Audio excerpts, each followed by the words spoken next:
Welcome to Uncomfortable, conversations about culture and Christianity. My name is Eric, and today I'm joined by Jess. Hello, world. And Alex. Hey, Uncomfortable podcast listeners, greetings. That's too long. That's too long. You need to workshop that one.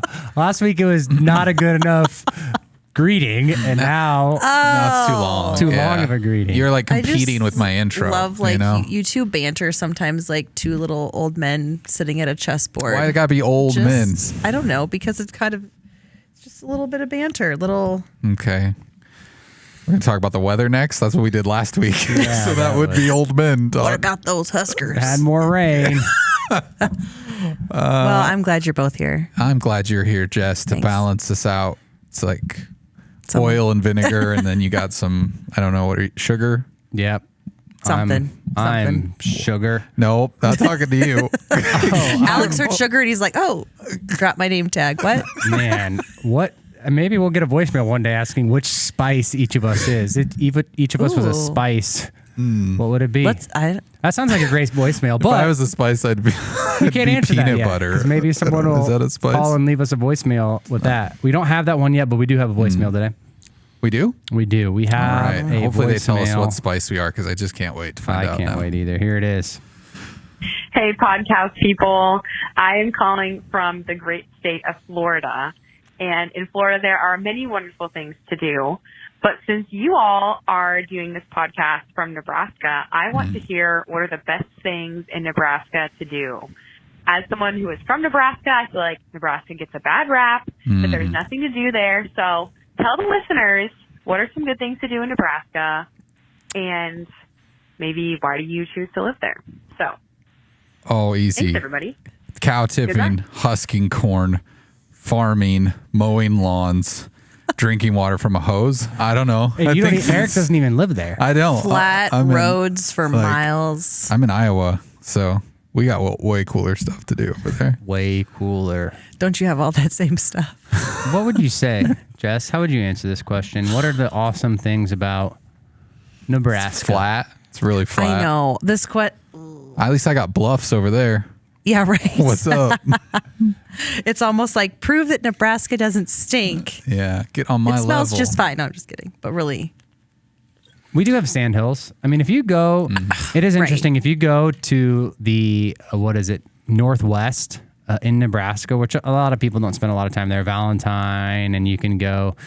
Scotts Bluffs. Well, Scottsbluff, but I'm just saying more Northwest, you've got a lot of people will tube down the Niobrara, and there's some beautiful waterfalls like the sandhills. It feels like you're not in Nebraska if you've ever been out that direction. So we don't have bluffs on that side. The bluffs are on the other side of our state. Okay. So we have bluffs, Eric. She didn't say Omaha. You do have bluffs in Council Bluffs. Yeah. But there is Goodness. Scotts Bluff where I'm from. It's much easier for me to defend my home state of South Dakota because there's like Badlands and Black Hills. Look how It's much like- we're avoiding answering. I just think in like Florida, you have like alligators and Manatees. beaches and the snakes. ocean. Disney. And like That's true. Ron DeSantis. I mean, you got all sorts of things. Okay, yeah, throw that in But there. what we have The botanical gardens. is Memorial Stadium. Okay. That's 100 years. That's like our this own year. Coliseum. It really is. Yeah. It really is our own Coliseum. But I do think there's beautiful things in Nebraska. It's not the best state to drive through because you don't, like if you just drive I-80, you're going to miss all of those, things. You're not going to actually go up into these highways that are going to take you to Niobrara and to some of the more beautiful places inside of Nebraska. I think Nebraska City, that's one of those sleeper towns. Home of Arbor Day. No, I really do. Like they have the Applejack Festival. They have an incredible, like if you have kids or whatever, or if you just like going on huge jungle gyms, there is like in the Arbor Day, like what I don't know what it's called. Applejack Festival? Well, that's a thing that's there, but they have Arbor a Day. few orchards and like Arbor Farm, which has like just this huge kind of web-looking thing. You can run around, and my kids just had a blast. We went there for the first time with our kids this summer, and it's a lot of fun. Mahoney State Park? That's Yeah. kind of cool, I guess. The zoo is a big win, one of the best zoos. That's not really natural, though, I guess. That's But it man-made. is definitely a draw. I feel like anything I like to do makes me sound very Nebraska Midwestern, because I love to take our kids to that restaurant called Surfside down by the Missouri River. And you can only get two things. It's like fried chicken and something else. And fish. Hopefully it's fish. I was going to say. If it's and called Surfside. you can eat it, and then whatever is left over, you throw it in the Missouri River, and these giant carp like come and eat it. But they always have live bands.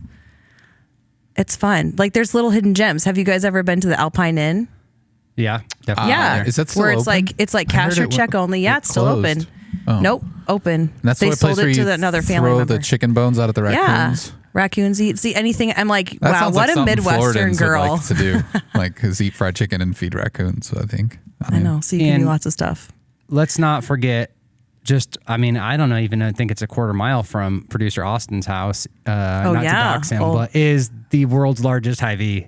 Oh, I thought you were going to say I Vallis. thought you were going to say Vallis. I almost said Vallis earlier. And Vallis. Austin is just Wow, That guy Austin. is by all the Nebraska landmarks. That's He really is. Guy. Wow. Vallis. Wait, you can how go far to- away is he from the outlet malls? And not very far from the outlet Austin. mall. Oh, you could get discount Adidas and Nike at the If same he turned day. like his basement into an Airbnb, He should. done.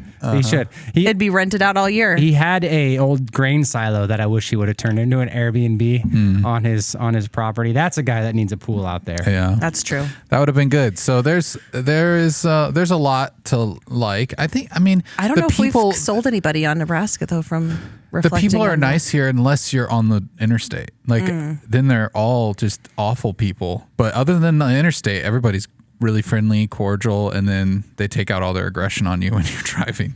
But yeah, I think like mostly that like I think you run into just kinder people Yeah. in this part And of the did we country. convince anyone? And well, I think you hear that. Like I do know several people that have moved from the coasts, to Nebraska to raise a family. A lot of those things. People maybe that started here and they're like, oh, I'm going to branch out and go live somewhere else. And like, okay, we want to come back to the Midwestern roots to raise a family, to have great school system. I mean, for overall, I think Nebraska's doing pretty well. Job security, a lot of Cost those of things. living's not as Not bad as a lot of places.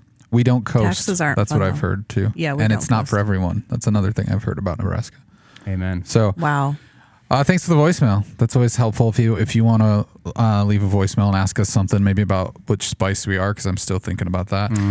That's 402-885-9930, 402-885-9930. But we'd love to hear from you. You know, another thing that you could ask for when you leave a voicemail is our new Uncomfortable podcast stickers that we got Yeah. that are super awesome. Great transition there. Yeah. I I think have Austin one. needs one I've on sent his a couple bumper out to sticker. people that have asked Yeah. already in the mail, but We got them. Got 'em. Stop We by, got 'em. Find one of us maybe on a Sunday or send us an email at Yeah. podcast@cccomaha.org. Yep. If you do leave us a voicemail, I'll just respond with a text and ask Yeah. for your address. We'll send it as a shout out to you. So another quick shout out before we jump into today's episode is one of the things that we did begin. One of our listeners, Russ, thought it would be fun to not just listen to the podcast, though a lot do, but to take another step further and maybe discuss some of the things that we talk about on here, or challenge through reading some books together and things like that. So we do have it is official at cccomaha.info. If you look at groups, you'll find an uncomfortable community group, which might be uncomfortable to talk about some of those things and be able to grow. So if you're somebody that wants to be a part of that, it's going to be, on Zoom, online. So you could live in Florida and be a part of this group and hopefully take what you're hearing and say, that's stupid, or Alex would be this spice, or whatever. You have the right in that group to talk about all the things that we talk about and hopefully develop some discipleship through that. Yeah. So, Sounds good. All right. Up next, we're going to be doing kind of a recap of the summer, and we're going to talk about a lot of the different things that were popping off, as they say, and, just share some thoughts on that. So be sure to stay tuned for that.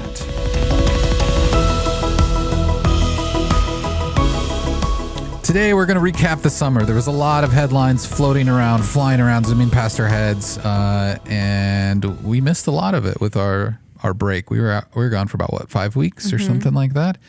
And we thought, who could join us to have this conversation? Who really has their pulse on what's going on out there?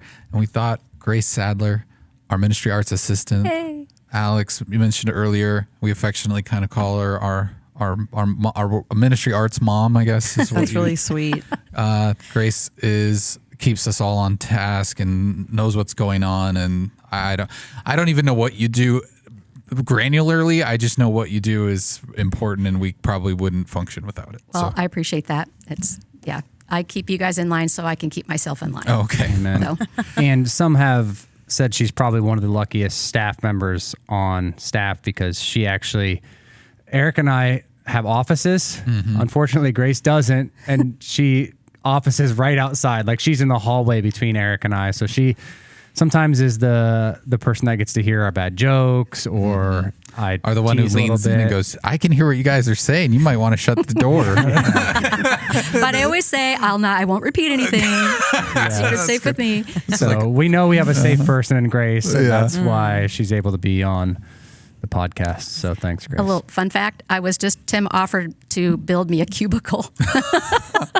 And I turned it down because I like being out in front of, with everybody walking around and being able to hear, Yeah, all the good stuff. Yeah. It wouldn't feel the same. Hear all the juice between. Well, and it's right next to Mark Ashen's office as well. Yeah. So Yes, that's really, true. most of the important things that happen are between. You're like Right there. right Mark- central. Yeah.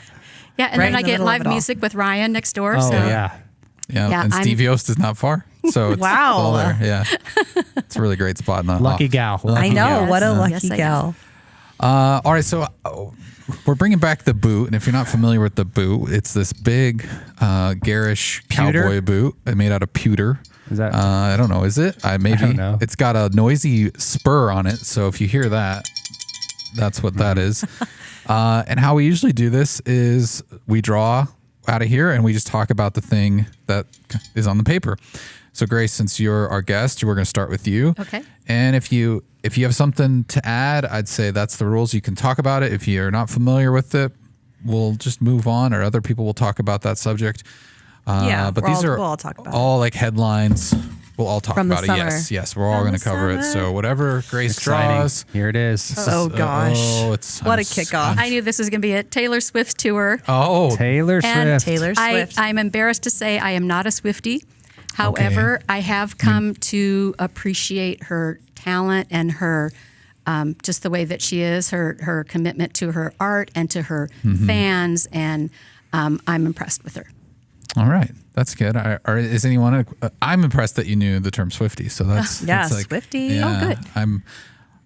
Are you a Swiftie, Alex? I'm not a Swiftie. I was probably an early Swiftie, so I went opposite. Like with Bieber, I was not a Bieber fan, and then I became a Bieber fan. Yeah. With Swift, I was a Swift fan, and swiftly decided not to be anymore. Oh, okay. Oh. I'm not like anti her, but I just really resonated with her old stuff. Country stuff. Yeah. The country music. Yeah.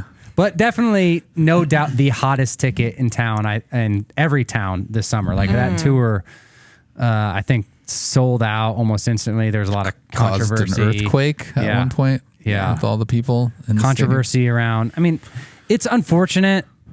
My bigger take is like sometimes in the ticket world, there's just so much scalping. And so those who would love to be at something like this, unfortunately, can't go because people buy all those tickets and sell them for astronomical, amounts of money. And I remember just reading a bunch of headlines where people are like, I wish I could be a part of that. And just seeing how much people were paying for these tickets, like my mortgage. baby. Yeah. It's crazy. They're doing it. It's wild. You Swiftie? Jess? I don't know if I think sure. But I will say I definitely have Taylor Swift songs for moments in my life. Yeah. Like anytime I'm missing Brienne, I send her the song, my sister that lives in Florida, I send her the song Stay Beautiful by Taylor Swift. And like when Ben and I got engaged, obviously, my friends had Juliet playing when we got back there. But recently with Taylor Swift, there's this, if you search on TikTok, it's called Girl Math. And it's these girls that are DJs, and people call in and they will justify for you spending large amounts of money on something. They just like work the math out. And it was so funny because somebody called in and they had bought 4 nights in Australia, like 4 consecutive Taylor Swift nights, plane tickets and hotels, and it was like $6,000. And it was just wild because, I mean, they were trying to justify it for this girl, but still, like, wow. Yeah. $6,000. That doesn't seem But that much. it was fun to watch. When Yeah. you think about the airfare and Were all they of already in Australia? Yeah, they were in Australia. Oh, So okay. it was like, I think it was like the equivalent of like a Chicago flight. Okay. I mean, it was Okay. not. Yeah. It was like $200 flight. The majority of it yeah, was. it's a the ticket. tickets. Yeah. Yeah. $1 billion though is the Yeah. projection incredible. for this tour. Yeah, I saw like a chart that showed some of the most highest grossing tours in the history, amazing. and she was definitely the number one, like beating out the Rolling Stones and so many other very large. I loved acts. hearing how much she gave everyone on her tour for bonuses. 100 grand. There was a boy that posted on Instagram and was like, I can go, my dad gave me the money and I'm going to college now. Wow, Or I that's can pay for awesome. all my college because you did that. So Well, and her. it's hard to not love her. Yeah, and the cities where she plays, I mean, the economic impact is That's not huge. It just, I don't know. And I think she's a good example. You know, I think that, I mean, it'd be so easy to, I mean, everybody has their issues and challenges, but for the most part, she's generous and I mean, other than I don't even think there's that many sporting events that fill up those stadiums anymore, quite to that level. And to think that one person unites that many people at one time, it's That's kind intense. of crazy. Yeah. Like, I mean, not to put one person on some sort of a pedestal, but like it's a lot. It's a lot to think about. Like, we can't agree on anything in this country, and to see that many people gather. We can agree on And, Jesus. yes, from all walks of life. Well, the ones who can afford it. Yeah, anyway. yeah, right. Yeah. Very true. All right. None of us went or planning to go to a concert. I've not gone to an Eras concert. No, I haven't gotten any Taylor Swift. I would have concert. gone, but No. I didn't go. Okay. All right. All right. Back to the boot. Let's Back see to what the boot, let's see baby. what I find. I'm excited, nervous, scared. all of it. It's a lot of feelings. Barbie. I'm assuming we're talking about the movie. Barbie, the movie. Hey. All right. Not that the name has made a resurgence and parents are naming their children Barbie and Ken at an all-time high right now. Yes. You said that is happening. Oh, yeah. wow. Yeah. The name Barbie is back. Interesting. Yeah. The Barbie movie came out and a lot of people went and seen it. And I was one of those people. I did see the Barbie movie, took my family. It was a great time. Enjoyed the film. Did you wear pink? No, my daughter was upset with me. She had pink on. I and think the you rest, probably even have pink. the rest. Oh, I'm apparel. sure I have something that's pink. And the rest of us were all like wearing black and navy or something. So we were not as celebratory as she was. But it was, I mean, I think when I first heard that there was a Barbie movie coming out, I was like, okay, that's going to be bad. That's like, because usually you're just thinking of like a bad toy movie. And there's like, so many Barbie movies out. or yeah, like a bad spin-off Yeah. thing or something. And then you see, oh, well, Ryan Gosling's in it. That's, that's a Check. plus for me. I'm a big fan of Gosling. Check for a lot of Pro. people. Yeah. But yeah, and Margot Robbie, she's always a very talented actor. And so it's just, it was exciting to see some of this talent come behind it. And then it snowballed into this event of the summer, and it's $1 billion movie now. And the message in it is really good. And I think that's probably what took me back a little bit when I watched it. And it's interesting because I'm there with my son and my daughter and my wife, we're watching this, and I don't know. It's interesting because at some points I'm like, oh, is this being a little too on the feminism side? Like, I don't know if this is the message I want my son to hear. And then by the end of it, it just kind of redeems itself in a way that I was like, okay, yeah, this is really powerful. I think it's important for people to, if they don't see the movie, to at least understand the message it's trying to convey to people. That's my take and a small snapshot of it. Grace, I any thoughts? loved it, and I was on when it when they first announced it. I was like, Barbie, no, thank you. And my daughter was so excited about it, and I'm like, nah, I don't think that's not for me. And she's like, yeah, but Greta Gerwig directed it, and it's going to be, it's more than just that. And it's like, oh, well, okay, I'll think about it. And I went to see it with 3 high school friends. We all went in pink, and it was, I mean, it was hilarious. It was touching. There's the storyline with America Ferrer and her daughter. I don't know the actor's name, but or the characters' names even, but like right as those two characters were introduced and their relationship, I got choked up because I have a daughter, and I mean, she's 23 now, but it was just like, it was so sweet and yet so impactful, and remembering back because I could relate to it, because there was tension. There was a big struggle between the two of them, but there was a tension. I remember there was a tension when Ellie was in high school, and not for a long period of time, but it just brought back that, and just how, can we do spoilers? I mean, how much just warn people. We're just warning people. There may be some spoilers. There may be some ahead. spoilers. Skip ahead a few seconds if you're worried about it. Yeah, but and just how they come to respect each other, maybe see each other, and I mean it just, I don't know, I just love that part. I love the message. I think it was kind of some girl power, what you would think or assume, but then it just all comes back to, we all just want to be seen and recognized and respected and valued. And I mean, women and men. And it just, I don't know, they took different ways to do that. Yeah. But it all came, like you said, it all came together in the end. Yeah. Yeah. Really hard. Did you see I haven't Jess? seen it in time for this as we're okay. recording this. I'm planning on seeing it in a couple days, but You look like you're going to go I know see you it should. right Yeah, now. baby. Be sure to wear your sweater, for sure. That's true. I'll wear it. I have had a very different a different interaction with this, because I've never had more clients process a movie after seeing it than this, of just like their relationships with their moms, and how, oh, my mom like was a girl too, and like had these feelings, like she's not just this old woman, like being able to like connect relationships differently. And I think, right, there is, a lot of people would say like a strong feminist feel, but I think it's something to wrestle with and talk through, and people are wanting to have those conversations. And so it's interesting, just on my perspective, not even seeing it, just seeing the processing and the conversations that are being had through it. I just have seen a lot of people being really validated, or I didn't have the words for that feeling, but now I do, or I've experienced that, but now I can like work this out in my own life more. And I'm like, that's cool. I don't see a lot of movies that are being processed like that, especially using the time that you have, like an hour in a therapy session, to bring that up. And so just to see people intentionally processing through it, it's like, yeah, there's a lot of thought, I'm assuming, that went into this movie, and just being intentional. So I'm looking forward to seeing it. Yeah, it's really. I can make one promise. I'm not going to see it in the theaters. Not just because that's me in most movies. Yeah. The people that know me, I'd hardly ever watch movies. So the curiosity question I have, because I'm a girl dad, I have 3 daughters, and so they're ages 8, 6, and 4. Right. And so they're hearing about it. There's more ads about it everywhere. Would you guys who have seen it, would you say, hey, what's a suggested age?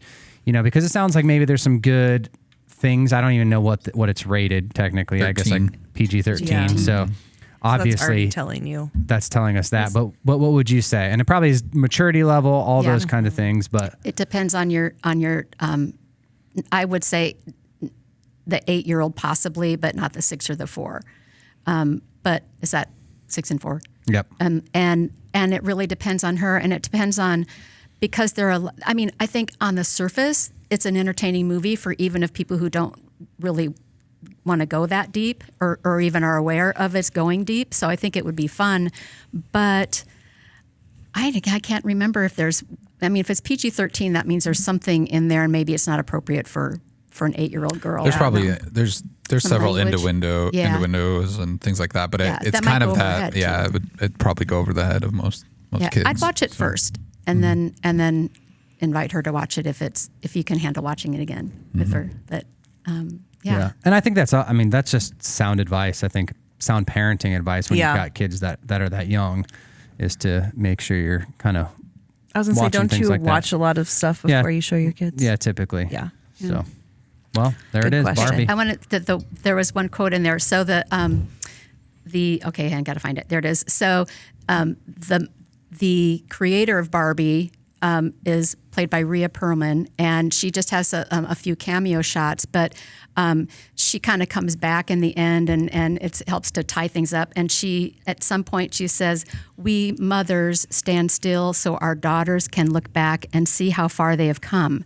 And it just, I mean, I don't know, you just hear that. I actually went and saw it with my daughter also a second time, and so we saw it, and it just, I mean, that quote just hit both of us, and it just, I don't know, it just. Yeah. Anyway, I'm not even a female, and I that was the point when I was like, oh, I'm crying in the theater. Yeah, it was very heartfelt. Yes. Alex, Very take the boot. heartfelt. I've got the boot. All right. The boot's on the move. It is on the move. There's a mystery boogie. question here I have not seen, so I'm That's hoping true. I don't get Hasn't that come one. out yet. Oh, I'm a fan of this one. The Bud Crawford fight. So Terrence Bud Crawford is arguably, he's the first male champion of two weight divisions who's unified both weight divisions. So 142 pounds, he did that before. I actually got to be at that fight in Lincoln when he got the belt, the last belt for 100. There's 4 belts in each weight division. He got that, and then it was the fight of the summer. Some people say the fight of the decade. That if you're into fighting, then you know you really know about this. If not, if you're just from Omaha, you might have heard about it because there's last Saturday a huge parade downtown with a lot of people from North Omaha represented there, and they gave him a key to the city, which they would do like if someone wins something. And I think they gave him the land that his boxing land is on. I saw like them give him a deed and things. Wow. I didn't actually go to it, but through the things that I watched. And so just cool. That's not huge. very often. Well, he's the first male ever to do this, you know, but somebody from 40 and Omaha, 0, right? Nebraska, 40 and 0. Yeah. Wow. And That's amazing. how he did it, he fought against a guy named Earl Spence. So I preached the next morning, full disclosure, and fights are always so late, but I was like huddled under my bed watching it on my phone, trying to still not suffocate, but also like I need to go to bed because I have to wake up early. But it was it's just cool. It's a cool thing from Omaha, so I kind of geek out about that. I was not interested in boxing. Really? Like if Bud Crawford wasn't from Omaha, Yeah. I probably wouldn't have as much interest. But I've gone to three of his fights, which is pretty cool. It's funny for me because that was the sport in my house growing up.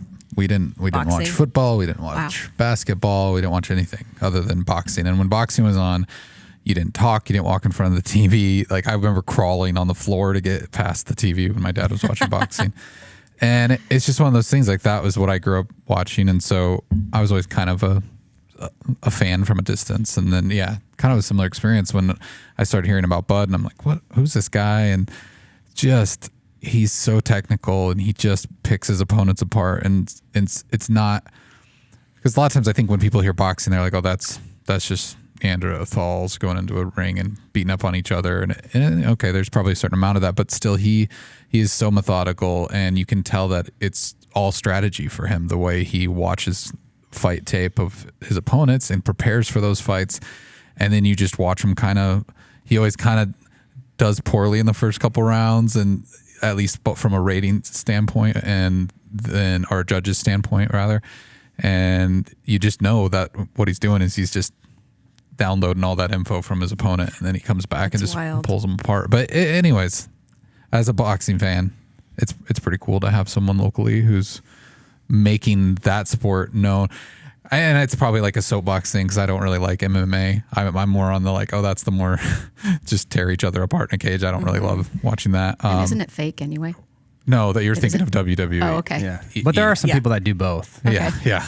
A couple, So, anyways, but go Bud. And that he's such a supporter of his community, and he gives back, and just that is so awesome to have that. Yeah. Right here, that a good role model. Well, and he's given like these young kids confidence that they didn't have, and I think any type of sport can really install that. Yeah. And a lot of people in these kinds of situations that have started in Omaha or somewhere else, a lot of times they'll move, as they move up the rankings, they're going to get a better trainer, quote unquote, or somebody that's trained title fighters before. And so a lot of times people end up abandoning, the people that maybe trained them or got them to a certain point to move to a larger city where there's just more opportunity, financially and all that. And so I think that's one of the cool things that has been rare about him, but also probably held his name back in some ways, because a lot of people, he's not the guy that is always marketable. He hasn't always been like the Floyd Mayweather or the Pacquiao or the people. And I think part of that's because he's from Omaha. Yeah. But he'll go out in almost every fight and represent either Nebraska or Creighton, and just proud to be from Omaha, which, for those that listening earlier, there's another reason Nebraska's awesome. I can't believe we forgot it. We have the best fighter in the world. Yeah, I there. was just thinking that. Catch us outside. How about that? Not me, but Bud. Yeah.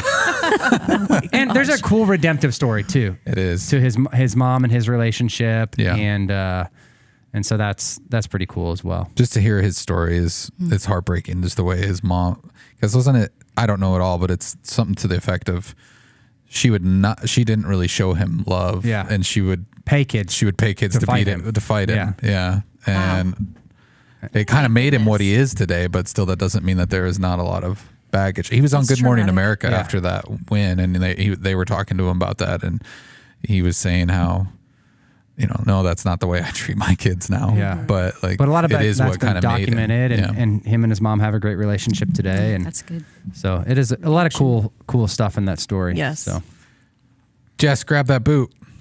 Grab that boot. Hopefully you don't pull out the secret one you put in there. I don't know. 'cause I did write one. That would kind of maybe It's not be not. as fun. it's not Ocean Gate. Ocean Gate. This was wild Yeah. to me. Tragic. Especially It was 8 weeks ago or 6 weeks ago, something like that. 8 weeks ago, I think. maybe A while ago. right. Tell us It was about like it. Tell right us in the about it middle for those who of don't necessarily know what the July. word Ocean Gate means. So Ocean Gate was the submersible. I want to say it was right during our break. So it was in July. Yeah. And it was a group of 5 men who went over the Titanic shipwreck, and the whole premise is that they were going to be able to go down in this small submersible. I think it was 8 by 10, something like that, not that big, to go down and to see this Titanic for themselves. Because who gets to do that? It was like $150,000 per person buy-in, and I guess they started making their descent, and then I think it was 2 miles down, everyone, like, they lost communication. And so that's, I think, when the media kind of picked it up and we started hearing about it. And I mean, eventually, like, I'm sure everyone's heard by now that the submarine, it imploded, the submersible imploded, and everyone died. But it was I just felt like everyone held their breath, especially in the beginning when we didn't have all the details and they were kind of coming in that, like, they have 74 hours worth of oxygen left, which we now are finding out that it happened much quicker than that. But just how I feel like we all, like, held our breaths and were watching what was going to happen and, like, what was the update. And I haven't had a news story come up for me as recent as this where I was checking, like, okay, what's the update on this? Like, have they found them? I mean, it was crushing that there was a little 19-year-old that went with his dad, and he brought a little Rubik's Cube, and he was going to set the Guinness Book of World Records for solving a Rubik's Cube at the, like, lowest depth, something like that. And just, like, all the personal stories that were coming out while we thought they were going to be found alive, and then It's crazy. not happening. And there's so many details that are starting to emerge from it now, and I think you learn. It's a fascinating story, and there's people on all sorts of sides. I think when it happened, you saw people either being really concerned for it or being kind of dismissive because, oh, these are billionaires. He should have listened. They told him it wasn't safe. This is his own fault, kind of thing, and it's.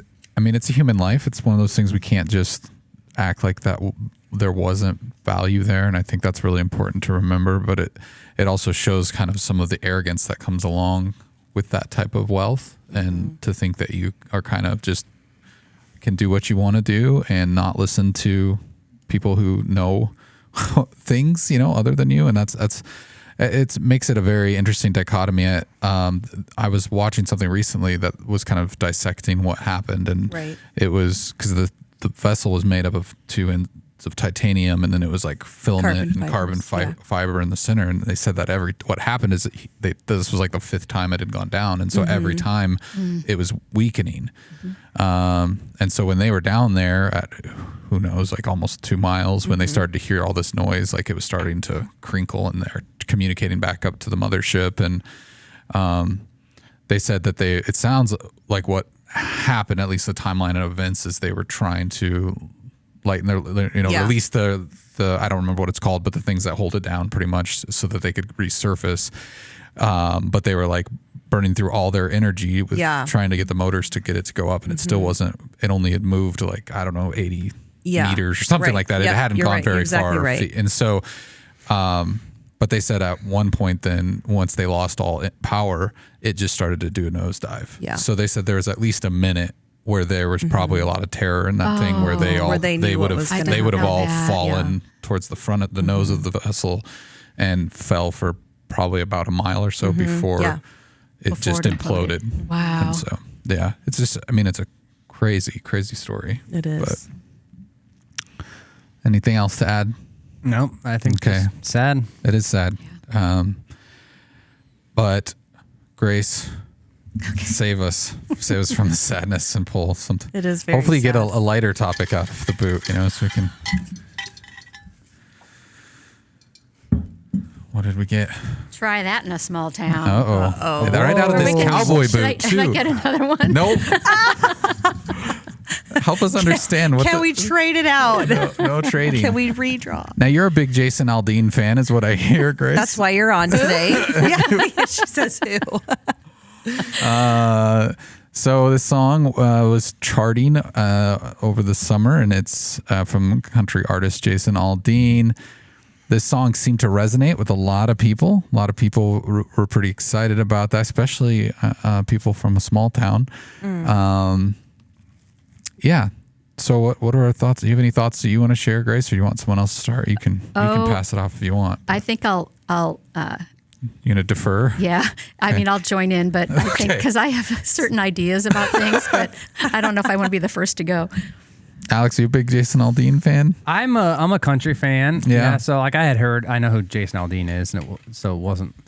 I couldn't probably name a bunch of his songs, but if you played a couple, I'd probably be like, oh, you could probably karaoke. Yeah, for sure. What I found interesting about this is the song had been out for quite a while, and like often happens, a song releases and then, a music video will trail along. And so it was picking up steam and I think resonates with a lot of people in a small town. And I think a lot of, like my wife's from a smaller town. And so I think there's a lot of like maybe truths to like what the song is hinting at, which is what we're resonating with people is like, hey, the community here is just different. It's, you're not going to just walk into a small town. Everyone's going to have each other's back and, some of those things. Then the music video, I think, came out afterwards, which is what seemed to have sparked a lot of the controversy more around, race and going back, especially to, a few years ago, using some of the Black Lives Matters video and things like that in the music video and some of the footage from some of those riots. And I think it probably morphed. I don't even know, how much an artist, I mean, they probably obviously give the thumbs up on creating the content there, but you're probably trying to lean into making something edgy and it certainly did. It made it edgy. I think CMT ended up dropping it, which was the country music channel, country music television, not channel. Yeah. And so that's where I think things really began to spike. And I think happening at a time really in June where like there's there's a lot of things happening culturally, like Budweiser, which is like this all-American, working class beer company is blue collar. There's a lot of stuff happening around that. I think we talked about that maybe before our break. And so I think a lot of like the blue collar workers, small town people are rejecting, some of the big corporate America. Let's kick them in the teeth kind of momentum happening around all of this. And so this kind of added fuel to that fire, it seems like. I'll say my piece real quickly, and then Eric, I'm curious what you think. But for me, I also heard the song before I saw the music video, and I have family from small town. Like that's where the majority of my extended family is. And then we're the family that moved to the city. And I'm always like pretty sensitive to like, you're the city girl and like we're the small town. And so I kind of like rubbed me the wrong way in the sense of like, is the song alluding to that my morals are lower and they're higher in another place and lower in another place? And so just to make it a little personal, that's where I'm kind of like, wait a second, try that try that here. You know what I mean? I don't know, but I didn't know what also was being talked about. And then it was kind of like, wow, that's pretty, I don't know. It almost felt like a little shock value for me. So then I just kind of had to sit back and watch what happened. Yeah. I think it's interesting when we live in a time where I think truth has become personal and subjective in some ways. But I do think there is something about people saying things that other people are thinking. So, and to me, that would equate into truth. Like when people are feeling alienated or isolated or misunderstood, or they see things happening that they don't, or without they don't have any control over, right? They can't do anything to change it, but they feel it's wrong. A song like this can come along and help them identify with it. I mean, it's just hard to avoid some of the things that feel like racist dog whistles in the lyrics. That's the part where I'm maybe a little more sensitive to it. I'm like, okay, yeah, you're calling out very specific events that happened, and that's tied to something there. So whether that was his intentions in the lyrics or not, I think that's where I'm like, okay, it is what it is. I find it more interesting to even kind of juxtapose with a song that just released 7 days ago from a guy, I think he's in Virginia, and he released this song on, I think, TikTok and YouTube and wherever, and it kind of blew up, and now it's trending. His name's Oliver Anthony, and it's called Richmond, north of Richmond, which, if you're not familiar with geography, I'm pretty sure he's talking about Washington, D.C. But it's interesting because it's kind of got a similar tone in some ways, but it feels more raw and authentic, and it's just kind of guttural. Like he's just singing about the state of the world, the value of the dollar,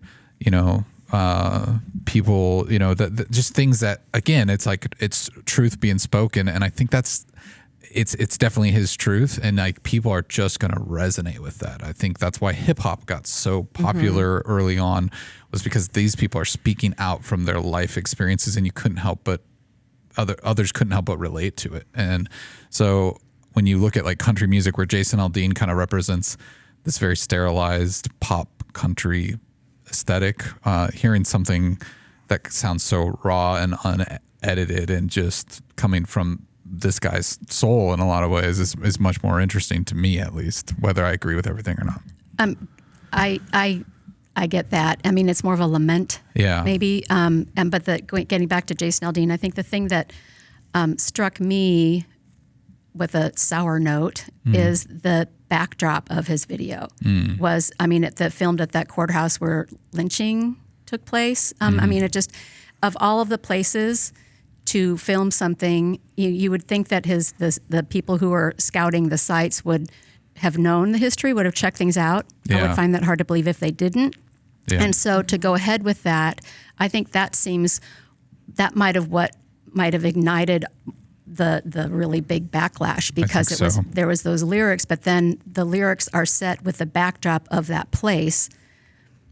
That just, I think that's what did it for me. I get that you can, I mean, in a way that was a lament as well, but it's more maybe a polished lament. I'm not sure, maybe not so guttural. The sentiment of a small town, it's like, I mean, I guess I've lived in smaller towns and grown up in that, and it's the one thing that the idea of try that in a small town. Okay, I get what he's saying, but there's so much in a small town that I think for a kid like me growing up, I did not feel comfortable in a small town, because it's like, well, I wasn't really into whatever everybody else was, like big trucks and all that, just there's just certain things that you're just a man's man in a small town, and you act a certain way, and this is what you like doing. And it's like, oh, I was into like creating things and art and movies and stuff like that. And it just wasn't, that was kind of like, oh, what are you?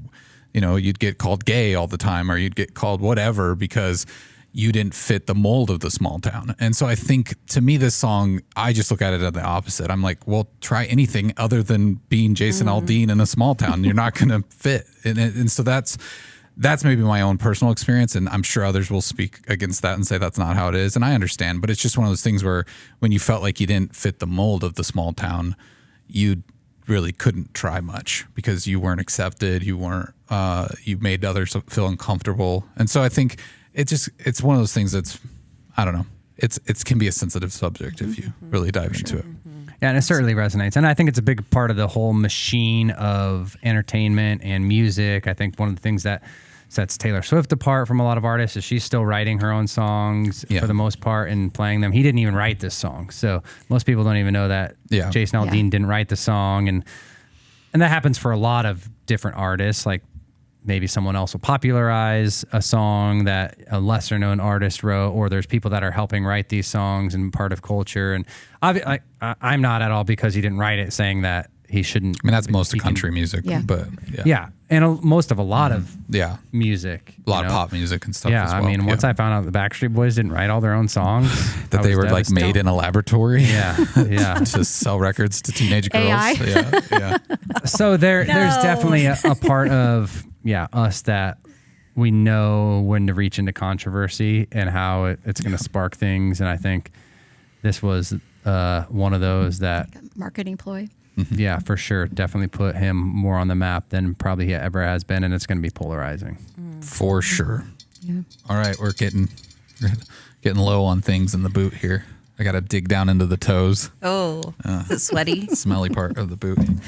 All right, what do I got here? Oh, The Sound of Freedom. Another movie. Another movie. Doing all these movie reviews. Summer movie review. I will start by saying I have not seen this.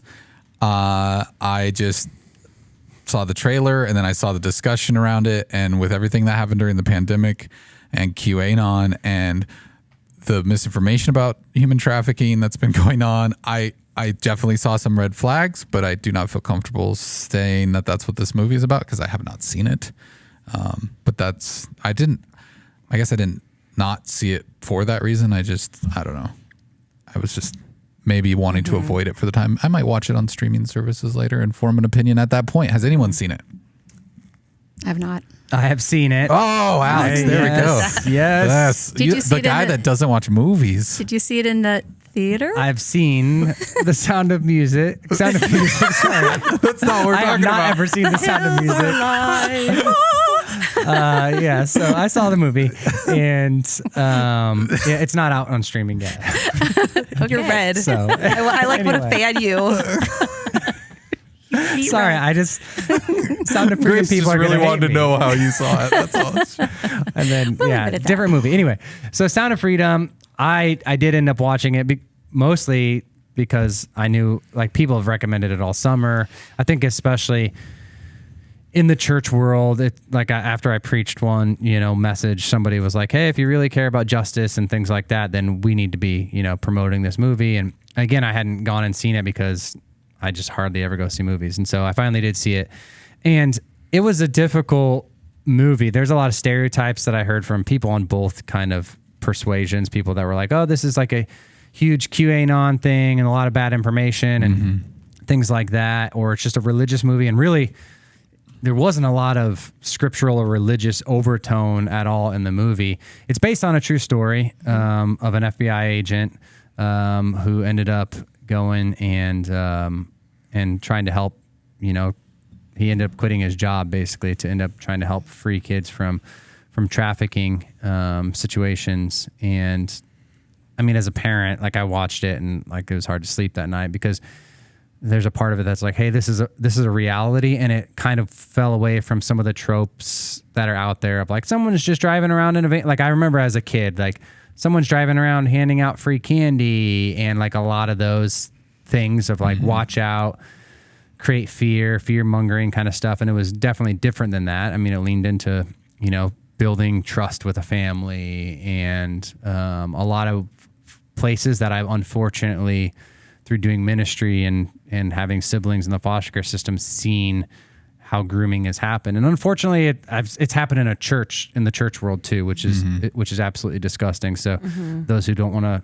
say, hey, we're just dismissing that it's happened in churches, that's a reality, and it's sad, and it's pretty messed up.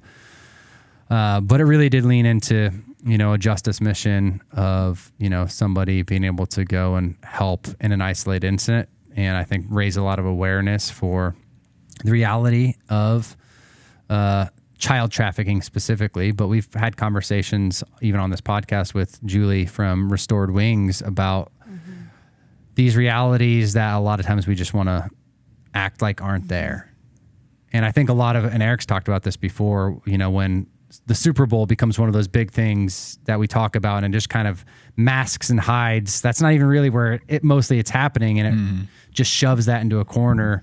But it's one of those sick parts of our world of freedom that humans have that's really hard to wrestle with. And I think sometimes we have to be reminded through art and through things like this of the unfortunate, sinful nature, the scary stuff that's out there, and create an awareness. And so for a lot of people, I think it did create an awareness of this reality. And for me, it was a reminder of this reality. But for me, I guess I've lived and seen enough of it to know it is a reality. But for a lot of people, I think living in comfortable America, I think that's why it was such a huge wake-up call for those, because it's the first time they've been confronted with, some of that reality, which is it's just devastating. It's evil. So, yeah. Well, and I think to me, the stuff where I'm hearing people go, well, nobody's even given this movie a chance. Why aren't you watching this? And I think this is a real testament to misinformation. Like if you're willing to stretch the truth just to get your point across, it's the boy who cries wolf. It's as simple as that narrative. Like you're discrediting yourself. So then when the actual truth comes to the surface, I haven't seen this movie, but I'm saying if this is more grounded in reality of this situation and you wanted people to see this, then stop co-opting all of your talking points with conspiracy theories. Like that's the thing that screams out to me. Like that's one of the things that's frustrated me with so much of the QAnon stuff and all these things. It's like people want to, well, you're not listening to me or you're not agreeing with me, so I'm going to make it even more. I'm going to make it worse. I'm going to make it bigger and badder and all this sort of thing. And so I think if anything, I would hope people would take this as an example and go, okay, yeah, if you have something you're passionate about and if there's something important out there, just talk about it in an honest way and speak the truth out into the world, and don't co-op it with other things and be okay with the lies just because you're getting your point across or you're winning an argument. I think to me, that's one of the most frustrating things. And I think that's probably why this movie is maybe hurting in the box office compared to, or at least not getting as much notoriety as people think it should in some ways. I think this was also an opportunity for me to just, I feel like opportunities come up where we can say, how am I going to engage in culture or in issues? And I am always, I want to sit back and I want to see all the options or like all the information that's coming. And it just reminded me that like I want to be cautious and I want to be intentional about how I follow Christ and how I interact with people. And then that flows into like how I interact with information. And so I think a lot of people that I saw were kind of on both sides, where it's like, go see this movie and this is incredible and this is it. And then it's like, I want to listen to these other people too that are saying, hey, this isn't how this looks. This isn't the reality. And so to me, I chose to not see it in theaters intentionally because I'm like, there's so much around this and I just need to sit with this a little bit. And I think that that's okay. It's okay to not just run in and, hey, like this is the Christian movie of the summer to see. Like I want to respect myself and my friends and the information and just pause. And I think that that's okay, but we forget that sometimes. And so that was like a good reminder for me of like, okay, it's okay that you process these things a little slower and you need to kind of pause and like let this play out and get more information. Because it's a lot once you start engaging, you can't really unengage. Well, I wonder if all of the extra stuff that was going on kept people from seeing it, and that maybe they were kind of shooting themselves in the foot or in their boot or pewter boot because of the way it was marketed or the way it was talked about. That it might have had a broader audience who, it's an important topic for sure. So I don't know. Yeah, Right. It's good. And I think Jim Caviezel got tied to it because he's the one that created Passion. Well, he didn't create it. He was the actor that played He was Jesus. Jesus in that, and so Mel I think a Gibson. lot of people tied that to the Jesus part of it, and maybe overtones He's of religion pretty and outspoken I was about gonna say, that his stuff. interviews around this Yeah. Yeah. And so I think were pretty intense. Yeah. I think like a lot of actors and things like that, people sometimes will tie their personal beliefs based on their ability to act or play out a part, and then that can shadow one way or another, people's opinion of a movie, or especially if it's like a based on a true film thing. If you don't like an actor or you do like an actor, it's going to just shade your willingness to go see it, like you guys shared about Ryan Gosling. I love Ryan Gosling. He is in my favorite movie ever, but it didn't convince me enough to go see Barbie. True. Yet. Oh, I always yeah, forget. I didn't see. I mean, I like him now because I saw him in Barbie. I wouldn't. I mean, he The wasn't. Notebook didn't have you. It didn't make a Ryan Gosling fan out of The you. original No. Ken is Yeah. what they're calling him. Yeah, From the I mean, Notebook. because he was so good. I mean, it was. You didn't see Barbie, but I want you to know you're Knuff. Okay, Alex? Okay. All right. Is this it? No, I think we got maybe a couple more in there, but we can maybe speed round it if we need to. Oh, I got the one Oh, that I boy. haven't read. Got the mystery one? You guys plan this? I didn't know what she was putting in there. I have no idea. Alex, you still playing nude ball? Question mark. Those of That's you an who, old reference. Those of you who haven't listened to the podcast for very long, you'll know that there's an activity that I participate in that had the title of Noon Don't Ball. put it back in there. Noon, noon, Yeah. high noon, Yeah. not the alcoholic beverage, No. but the time of day, high noon, Yeah. basketball. So we abbreviated those, and there were some that would listen to the podcast that got confused because I didn't enunciate noon very well, and they thought that I just gleefully Play nude ball. play nude ball, which is not true.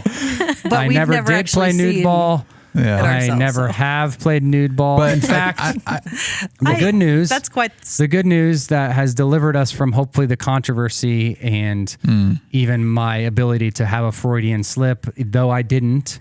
I always called it noon ball. I think it was a Freudian error in hearing. Allegedly.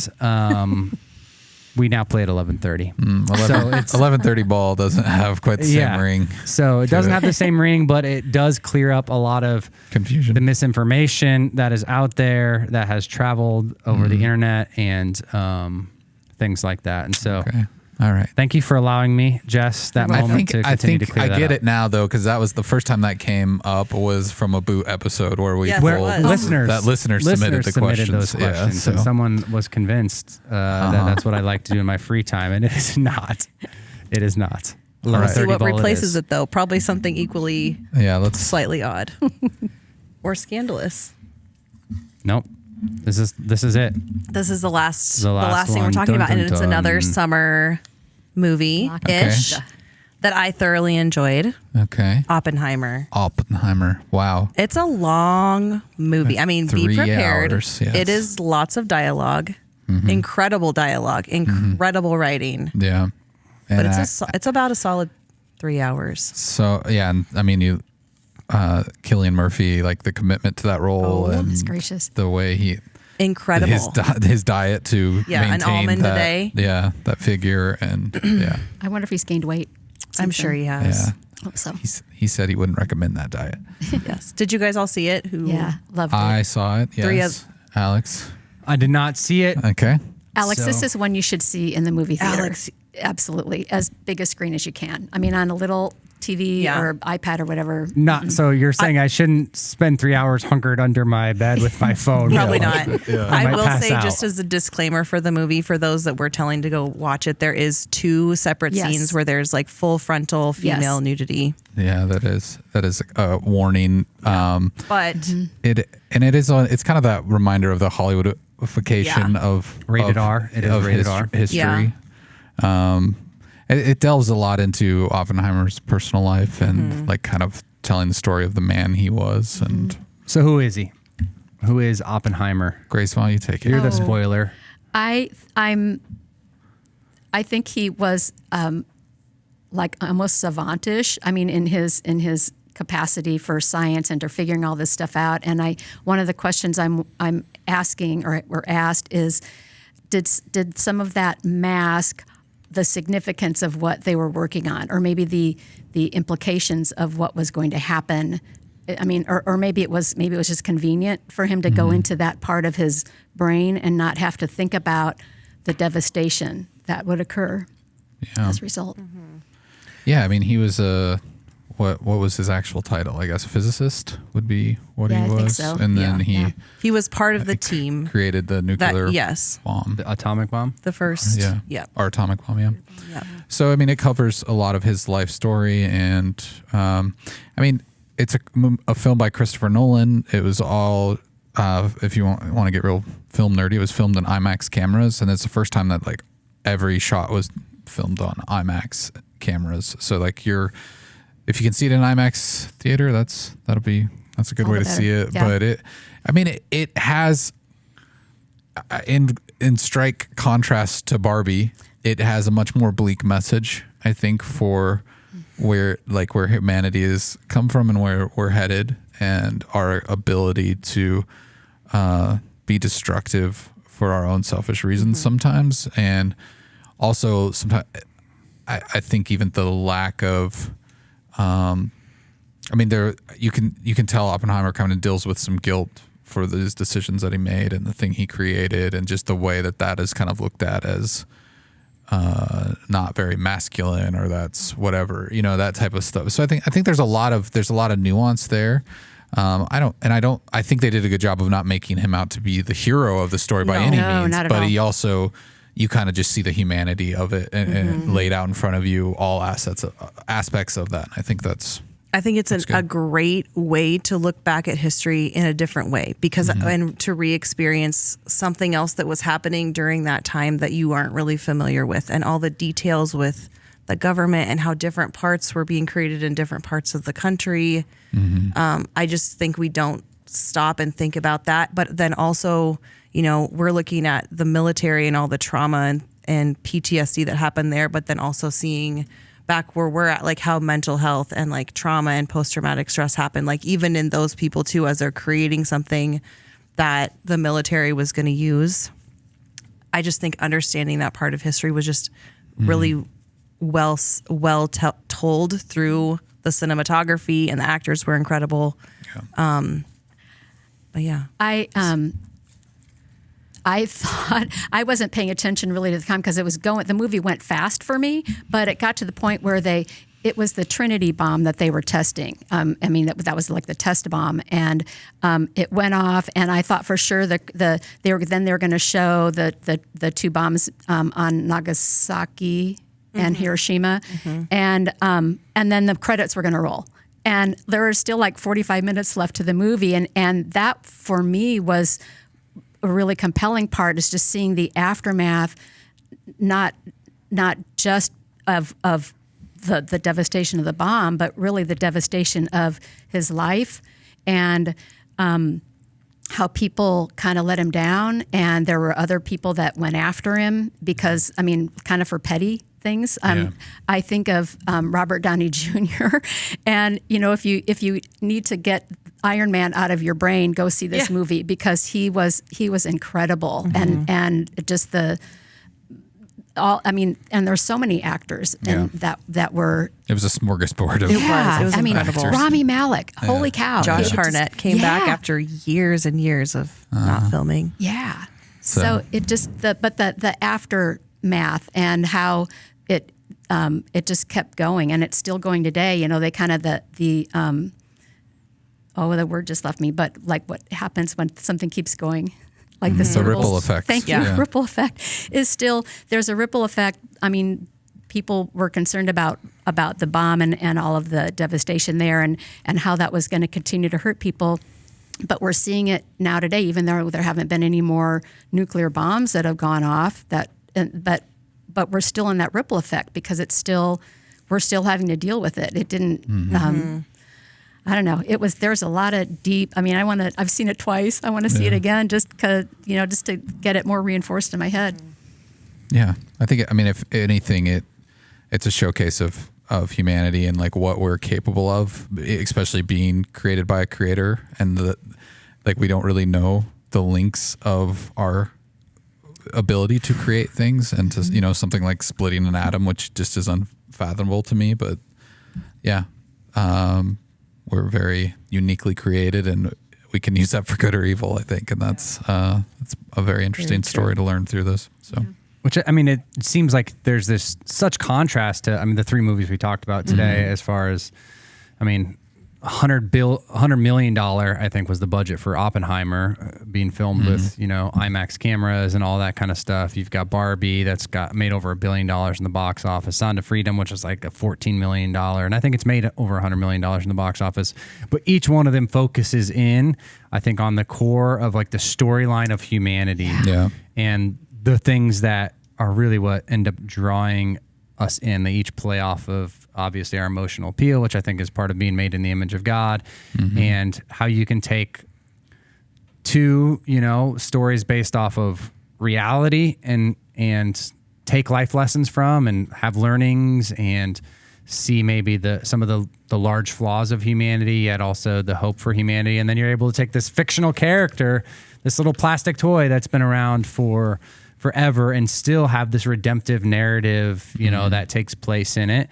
And I think it just, always, it talks about the power of storytelling and why we're drawn as people to story and those types of things. And so I think just such crazy contrast between all of them, as far as, how they were made, the purpose maybe behind them, but just I think that same theme, that storytelling, our drive towards story, and I think each of them, at the end of the day, has a hopeful, ripple effects, which can take place at the end of a movie, not just taking in information, but what do we do? What are the transformative things that happen as a result of watching that art and that beauty? And I think we can appreciate, that for sure.